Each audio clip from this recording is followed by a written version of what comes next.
సహోదరి సహోదరులు, దేవుడు మనకు అనుగ్రహించిన ఆశీర్వాదాలు మనల్ని మరింతగా దేవునికి దగ్గరగా చేర్చాలే కానీ దేవుడు మనకు అనుగ్రహించే ఆశీర్వాదాలను ఆధారం చేసుకొని మనం దేవునికి దూరం కావడం అస్సలు వీల్లేదు.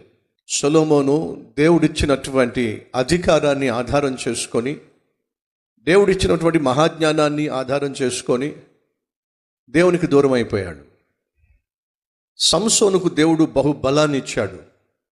బహుబలము కలిగిన సంసోను ఆ బలమును ఆధారం చేసుకొని దేవునికి దూరం అయిపోయాడు. యూదా ఇస్కరియోతుకి దేవుడు అనగా ప్రభువైన యేసుక్రీస్తు సేవలో ఒక బాధ్యతనిచ్చాడు. ఏమిటి ఆ బాధ్యత అంటే, కోశాధికారి. యేసయ్య సేవలో వచ్చే కానుకలన్నీ కూడా యూదా ఇస్కరియోతు దగ్గరే పెట్టేవారు. ఎంత నమ్మితే ఆ స్థానం వస్తుందో చెప్పండి. యూదా ఇస్కరియోతుకి దేవుడిచ్చినటువంటి స్థానాన్ని ఆధారం చేసుకొని ఇంకా డబ్బు సంపాదించాలి అని చెప్పి ఆఖరికి ఎక్కడి దాకా తెగించాడయ్యా అంటే, లోకరక్షకుడినే 30 వెండి నాణేలకు అమ్మేశాడు. అనగా దేవుడు మనకిచ్చే ఆశీర్వాదాలు కొన్ని సందర్భాల్లో మనం జాగ్రత్తగా ఉండకపోతే, అన్ని సందర్భాల్లో దేవుడిచ్చిన ఆశీర్వాదాలను మనం జాగ్రత్తగా కాపాడుకోకపోతే ఆ ఆశీర్వాదాలని సైతాన్ ఏం చేస్తాడో తెలుసా? నీ జీవితాన్ని నాశనం చేయడానికి శాపంగా వాడతాడు. ఈరోజు నువ్వు కలిగి ఉన్నది ఏది కూడా నీ జీవితాన్ని దేవునికి దూరం చేయడానికి అస్సలు వీల్లేదు. చక్కని రూపాన్ని దేవుడు నీకు ఇచ్చాడా? అందాన్ని ఇచ్చాడా? అందమైన రూపాన్ని ఇచ్చాడా?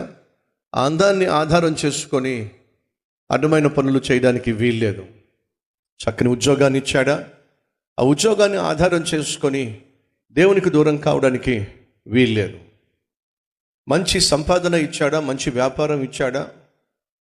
దేవుడిచ్చిన సంపాదన, వ్యాపారంలో వచ్చే లాభం, అది నిన్ను మరింత కృతజ్ఞతతో నింపి దేవునికి దగ్గరగా చేర్చాలే కానీ దేవునికి దూరం చేయడానికి వీల్లేదు.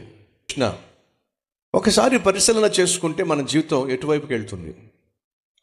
ఒక్కసారి ఆలోచించు, సీరియస్గా ఆలోచించు, ఖచ్చితంగా ఆలోచించు.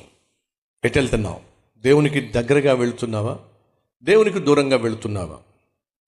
ఒకవేళ దేవునికి దూరంగా వెళుతున్నావు అని అంటే నీ జీవితంలో కృతజ్ఞత లేదు కాబట్టి, నీ జీవితంలో పరిశుద్ధతకు విలువ లేదు కాబట్టి, నీ జీవితంలో దేవుని సన్నిధికి విలువ ఇవ్వటం లేదు కాబట్టి, ఆయన పట్ల భయము భక్తి నీకు లేదు కాబట్టి నువ్వు దూరం అవుతున్నావు. దేవుడు నిన్ను దీవించే కొలది నీలో కృతజ్ఞత పెరిగినట్లయితే నువ్వు దేవునికి మరింత దగ్గరగా చేరతావు.